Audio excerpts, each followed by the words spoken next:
Well, it's now or never for some people with UCLA football. Let's get it going. You are Locked On UCLA, your daily podcast on the UCLA Bruins. Part of the Locked On Podcast Network, your team every day.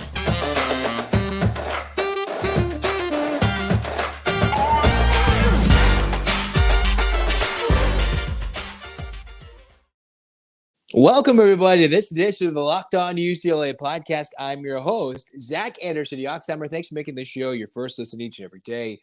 It's free wherever you get your podcast, and it's available on YouTube. Like, comment, subscribe. Thanks for your support. In the meantime, this episode is brought to you by FanDuel. Make every moment more. New customers join today, and you'll get $150 in bonus bets if your first bet of $5 or more wins. Visit FanDuel.com/LockedOn to get started. All right, where we get started today are the Bruins. Are we looking good? Now, I'm not going to come out and say they're going to win 10 games. They're not going to go dominate the Big Ten unless something truly surprising is in the works in the DeShaun Foster era, but clearly a changing of the guard, a changing of the energy. And is it a PR move, fool's gold, or is this truly something where UCLA is on a different trajectory than what it was from Chip Kelly? Ponied up to get the money to get Chip Kelly in 2017 and the 2018 season. That kind of fell flat on its face.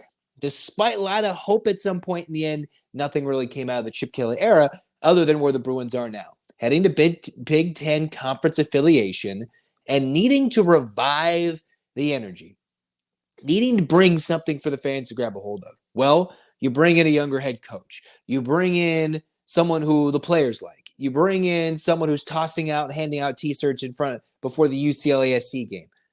The spring game is back at the end of April at the Rose Bowl. Things are coming back. Some of my best memories are going to watch spring games, whether it was going to see a practice at, way back when it was on campus, or going to the Rose Bowl when it was under construction, posing with my boy Anthony Barr right before he then went and laid out Matt Barkley, right? Bringing back those memories, whether it's for you, much older than I am, probably, enjoying the glory days of UCLA football. We're trying to get back to that, where they're a relevant national brand football-wise beyond to what they're now, and it's turned into a laughingstock recruiting-wise, but now there's some big moves. Eric Bieniemy, not official yet as of the recording of this podcast, so if something changes, you're listening to this, you're watching this, he has not been announced officially, other than a lot of sources from ESPN, LA Times, Ben Bolch, right? Schefter talking about Bro Report. It's all expected to happen, barring something, just waiting for an announcement. But getting Bieniemy and hiring DeShaun Foster so quickly, taking so long to make things happen, letting Chip Kelly walk, this is now or never. You could either point to Martin Germain saying this could very well be a good hire. People can point to the Terry Donahue or the Carl Dorrell. Those are kind of the two directions, right? Lack of head coaching experience. You've got guys who, one guy's got a statue literally outside the Rose Bowl, and then you've got Carl Dorrell, who didn't really cut it as a head coach, but had one of the best coaching upset victories of all time at UCLA football, with UCLA knocking out the Trojans back in 2006. Still, where are we going to go here in the DeShaun Foster era? Martin Germain, this could very well be, even though he's very young, still, you could say semi-early in his tenure as AD, could be his last big hire he makes if this all goes wrong and not according to plan, because the Bruins couldn't make something happen where they wanted to change the guard. All the fans have been talking about Chip Kelly. Everybody I talked about leading to Chip Kelly leaving. Yeah, I see some of your comments. Positivity, right? We want Chip Kelly gone a long time ago, and it took some of us, namely myself, a long time to actually jump on the bandwagon, but I finally did, said, hey, let's do it. And that was 3 months ago, 3.5 months ago. And it still took a few weeks ago for something to actually get moving. And that was on his accord. While UCLA just got jilted and said, oh, hey, what's going on? But now the idea is that is trying to be portrayed by the UCLA athletics department. This is on the rise. I'm a positive pooper. I'm pumping out positivity generally. I know sometimes there's bits there where it was a little bit negative, and clearly the Chip Kelly era was coming to an end. I didn't think it happened like this. I thought it'd just be a lame duck year. It didn't end up, and we've got something new. Bieniemy, I believe, can help be the promise to something new, whether it's a year or 2 years. I know it's reportedly a 2-year contract.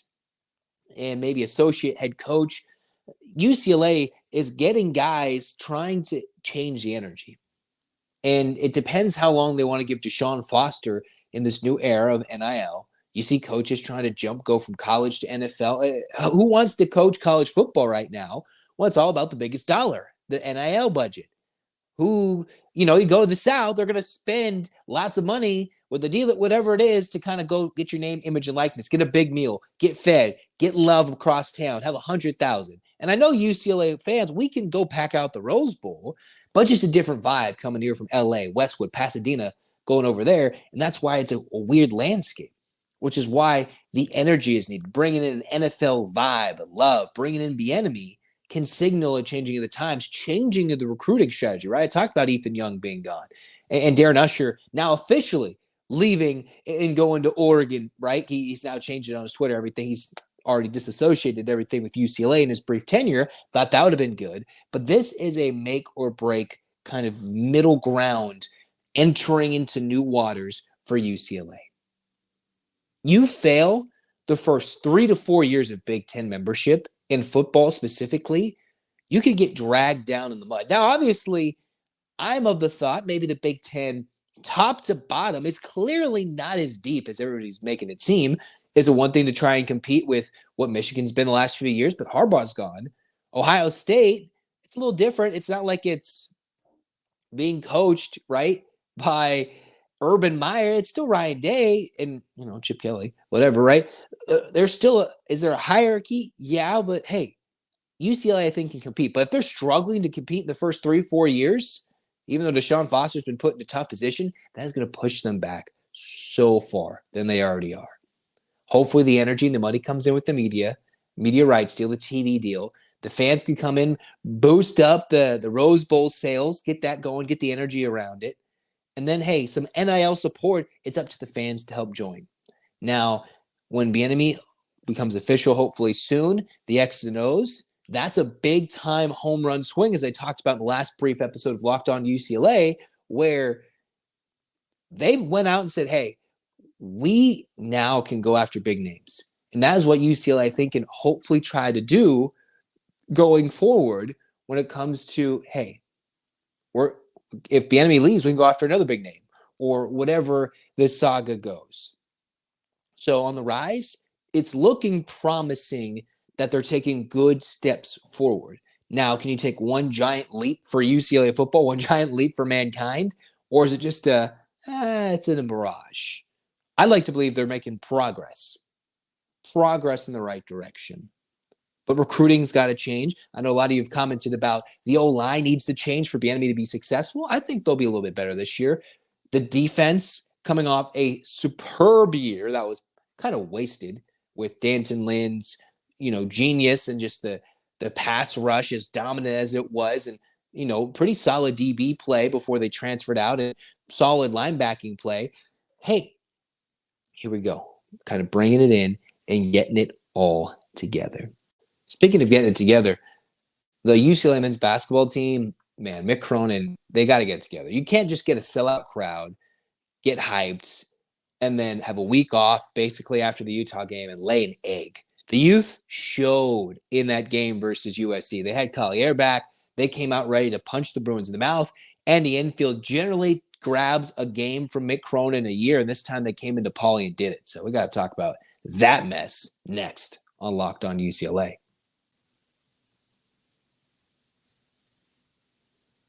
Go get some buckets with your first bet on FanDuel, America's #1 sportsbook, because right now, new customers get $150 in bonus bets when winning any $5 bet. That's $150 if your bet wins. So bet your favorite NBA parlays. Heck, hey, we're about to get mad pretty soon. You know what I'm saying? Month of March rolling around. You want to go check out FanDuel because there's quick bets, live same-game parlays, exclusive props, and more. Visit FanDuel.com/lockedon and shoot your shot. FanDuel, an official sportsbook partner of the NBA. All right, second segment here, the Locked On UCLA pod. It's been, a minute since we've really focused on the men's team. I did talk about the Utah game and how that played out. Not well for the Bruins, not well. I mean, at the end there. And then the USC game was just, oh my goodness, brutal offensive basketball for UCLA, turning it over, missing shots, especially in the second half when you're shooting 28%, can't hit a three. Can you imagine how that would have looked if UCLA didn't get to the line and convert at a pretty high clip from the free throw line? They made 16 of 18 from the line just to score 56 points. So imagine UCLA got 40 points from the floor where they were not playing well, losing 62-56 in a game that you could say wasn't all too close, coming back to tie it at half, USC taking the lead, and then both teams weren't spectacular offensively. I mean, the first game wasn't that amazing offensively for either team. I know the Bruins had a big lead and just really choked it out to dominate in Galen Center, but man, in front of a hyped crowd, a week to sit on that loss against Utah, and the youth did not show out. Because this is a game where USC missed 10 free throws. So this could have been much worse if the Trojans were making their free throws. Boogie came back. He was not healthy the first time. He came back from injury the first time in the Galen Center, but this time came out 24 points, hit 50% of his shots. Collier was back, makes a clear difference in the lineup and everything for the Trojans. And they're game planned and did enough to force a lot of turnovers. What USC did, 13 points off turnovers. They were able to get points in the paint. And most importantly, they could just do something better that UCLA can't, and that's hit threes. Boogie Ellis by himself can hit more threes more efficiently than any of the UCLA players. Boogie in this game, 3 for 7. That is not remarkable. That's solid, right? 3 for 7, 3 for 6. That's cool. UCLA went 4 of 19 from downtown, which is not their calling card. But when one player can outshoot your team, and that player, as good as Boogie Ellis is, was not like lighting up the floor, he was just doing good, that is not a good sign. Because the Bruins, woeful. Mick Cronin, oh my goodness. Frustrated galore as the Bruins just got outmanned. Yeah, they out-rebounded. Then they scored a little more points in the paint. UCLA converted from the line, and yet they still just couldn't do anything. When you have Dylan Andrews play arguably one of his worst games as a Bruin, going 0 for 7, 5 turnovers. Yes, 5 assists. He distributed the basketball, but he wasn't hitting his shots. Couldn't turn it, doing that. McClendon missed his couple of shots, combined 0 for 9 there. You bring in the likes of Stefanovic. You go, 3 for 22 between those guys. And you add in like Sebastian Mack, who had 3 for 10. And if I'm doing quick math, that is 6 for 32. That's not going to cut it. That's not going to cut it when an individual can outscore you 3, 2, 4 of your players who can contribute significantly offensively did not show up. Add in 15 turnovers. This is not a team in UCLA that can turn it over 14 to 15 times and come away with it. USC had 12 steals. They were just ripping it away. That is careless with the basketball. And remember, UCLA still struggled with the half-court, three-quarters court pressure with Oregon. Almost did so to blow a huge lead against Oregon at home when they played just around the turn of the calendar year, right? A little bit earlier, end of January, I think. UCLA wasn't getting a lot. And again, Bona's inability to stay on the floor. It helped out in LA in the Galen Center when Bona was kept out and then played 30 minutes. But this time, 4 personal fouls, a tech. He was 14 points, 3 boards on 5 of 5 shooting. And USC's got some solid bigs, right? Iwuchukwu. They've got Morgan, who's a better shot blocker, but it was Iwuchukwu who had a lot more playing time in this game. The guards were better for USC, so the Bruins needed to take advantage of an interior presence, which is why just about everything was bad, even though Bona was arguably perfect offensively, hit all his free throws, hit all his shots, but he didn't rebound the ball. Didn't need to because the Bruins had more rebounds than USC, but you would like him to dominate, go up and grab the rebound. He's got to be on the floor. 1 block, 0 steals, 2 turnovers. That means he was a non-factor defensively. And you can be a presence on the defensive end without having numbers by altering shots, but you got to be on the floor and not foul them and let your frustrations boil over into lack of playing time. Bona needs to be playing 32 to 33 minutes a game. And in those 9 minutes, when he's generally not on the floor, in a game where UCLA's mismatch was the bigs against their guards, the bigs in the post, to try and counteract USC's not 3-point barrage, but just simple ability to do it better than UCLA, they needed him on the floor, which is why it was very good that Adayamara, for some reason, really loves this matchup. 10 points, 4 rebounds, had a really good night. And he was key in that big run against USC the first time with Devin Williams in the Galen Center. That keyed a big run when the Bruins are down 7 and then took complete control. 10 points, confident, hitting some free throws in 15 minutes. That's some solid play from Mata, the youngster who hadn't shown a lot other than the USC games. He's been getting a lot more time, taking time from Nuba, who's getting that 1+ minute that Mara was getting. So it's nice to see as the season's gone along, the young Spaniard, the young 7-footer, is coming along and developing, which is important. That was a key sign. Other than that, this was just an eyesore of a game. Like, how do you, in front of a crazy packed-out house against a team that, you dominated earlier, but that was without someone who was the projected number 1 pick. I'm not sure that's the case now, but still was the number 1 recruit in the country coming in Collier.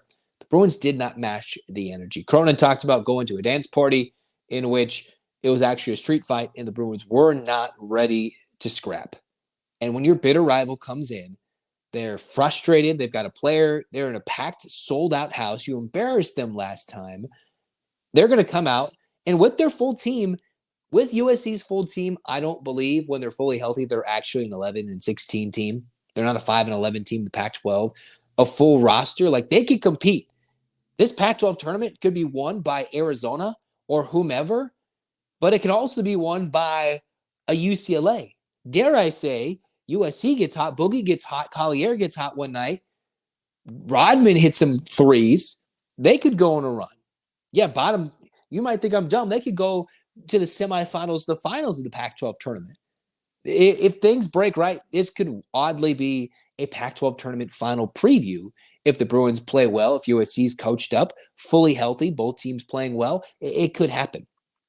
At the moment, that's not likely to look forward and project that. But I think SC was overhyped, but now they're undervalued when they have a full potential, right? They can go beat some good teams, and they will ruin some seasons in the Pac-12 tournament, just like UCLA is most likely going to do if they give someone their best effort and just don't choke up big lead in tournament play, because the Bruins now 0 chance to get that large.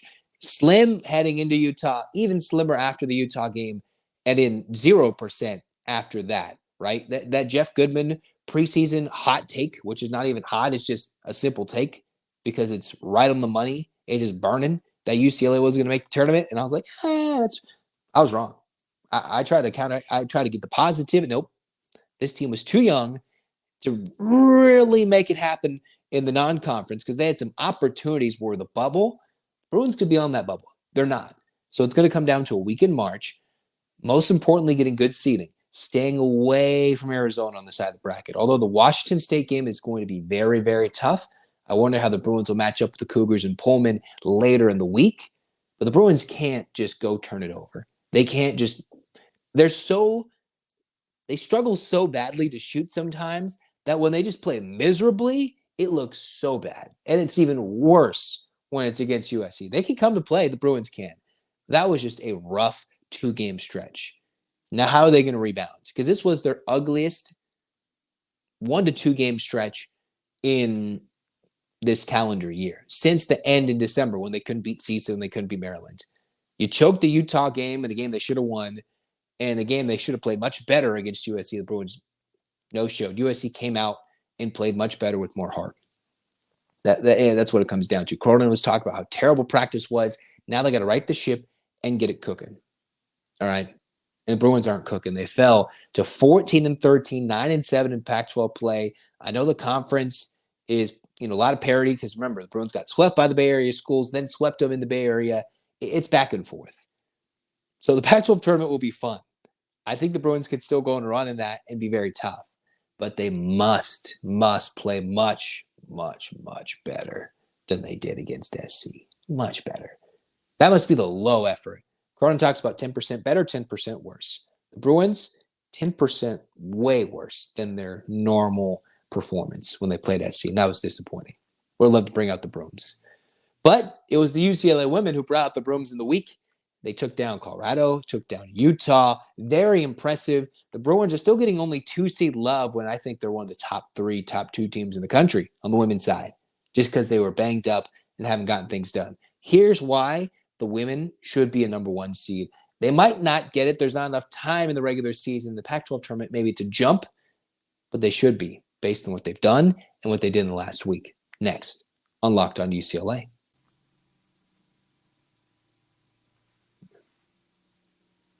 Game Time, the fast and easy way to buy tickets for all sporting events, music, comedic events, theater events near you. All users can, when they buy a big game ticket, use the code VEGAS100. That's Vegas, VEGAS 100. Vegas 100, and you can get $100 off a big game ticket. Check it out. Because, hey, there's last-minute ticket deals, flash deals, zone deals. Maybe you want to go watch a game. You're like, man, what am I doing? I got to watch a game. I want to watch the Bruins take on Arizona in Pauley Pavilion for what could be the last time as conference members in the regular season. And who knows when they'll play as non-conference members. You want to go check it out? Go with Game Time, because they're obsessed with finding ways to help you save money on tickets. The Game Time guarantee means you'll get the best price. Finding tickets in the same row, same section and row for less, Game Time will give you and credit you 110% of the difference. So take out the guesswork off of buying. $100 off a big game ticket with the code Vegas100, or download the app and use the code Locked On for $20 off your first purchase. Download Game Time today. Last minute tickets, lowest price guaranteed. All right, last segment here for the Locked On UCLA podcast. Zach with you guys. Hey, the women back to domination. 11-5 in Pac-12 play, 22-5 overall. And hey, this is a team that's competing for the top of the Pac-12. They might not win the Pac-12 this year in the regular season. They can certainly compete for the tournament, but only playing Stanford once during a time in which Lauren Betts was out. And with Betts out, they lost a couple of games, struggled. Dropping that Oregon State game has really cost UCLA a chance at the 1 seed and even an outside shot, at this rate, definitely outside shot, of the Pac-12 regular season championship. So let's talk about first the standings for this 22-5 team. UCLA, 2 games behind Stanford, and Stanford is 13-3, UCLA 11-5, tied with Oregon State, tied with USC, so a 3-way tie for second, which is huge because the difference is, are you in second place, or are you going to be the 4 seed and have to play Stanford in the semis of the tournament, possibly, based on how the tournament, which comes a week earlier than the men's does, out in Vegas. So best case scenario for what the women have, UCLA, only 2 games left in the regular season.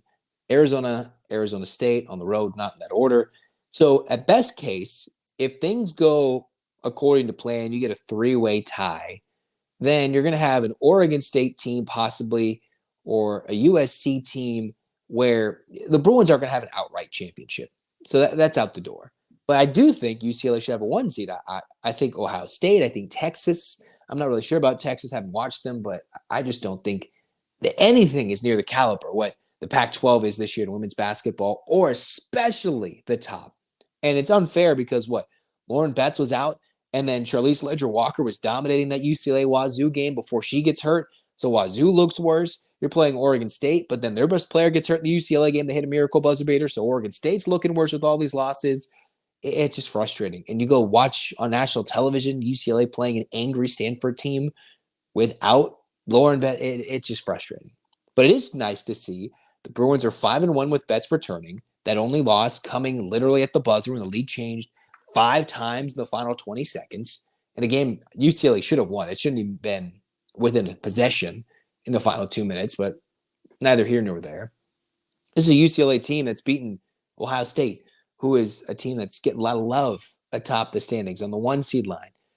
If UCLA can go win the Pac-12 tournament, I still think, I guess I already said, I don't know if they get the 1 seed, there'd be an outside shot at doing so. In a game in a week in which they just dominated Utah, talked about that last week, and then in what was a very ugly, sluggish offensive game, the Bruins took down Colorado 53-45, couldn't buy a bucket in the fourth quarter, and yet Colorado couldn't do so either. I haven't been, I guess, as impressed with Colorado after UCLA's beaten them twice, but Colorado went out and blew out LSU in opening night. So they're good, and they've struggled against good teams away from home in Boulder. So it's nice to see UCLA keep the Buffaloes in check, dominate Utah, who then turned around to beat USC. And then all of a sudden, UCLA, they go beat Colorado. Those are big-time wins. And now they're back in the top 10. They should be in the top 5, top 4. The Bruins, the Oregon State loss is just killing them when it comes to earning a 1 seed. Because right now, the latest bracketology, I was looking at Charlie Cream's bracketology, he has them as a 2 seed in the South Carolina bracket. That's brutal. To not even have to get out of the Sweet 16 to Elite 8 to beat South Carolina to get to the Final Four, the Bruins don't deserve that path. They deserve a completely different path. They should be in the section where they're playing Ohio State. And I don't even think Ohio State should be the 1 seed over UCLA or SC, who will both beat them away from the West Coast. Or at least away from home, especially for UCLA. It wasn't at home for USC. Against Colorado, we saw a dominant performance. Kiki Rice, 20 points, 9 rebounds, Charisma Osborne, 14 points, 2 rebounds. In a game in which Betts was a non-factor scoring, the Bruins found a way to win and still kept Colorado under 50 points. I think that's the sign of a fantastic basketball team, that you're not shooting the ball well. Your best player isn't doing anything. Your most important player isn't doing much.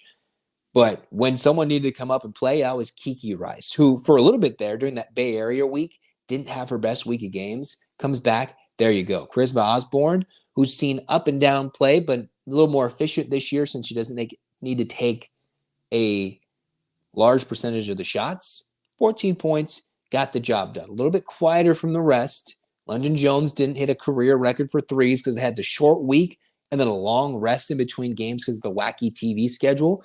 You can probably chuck it up to that for both these teams. Bruins got the job done.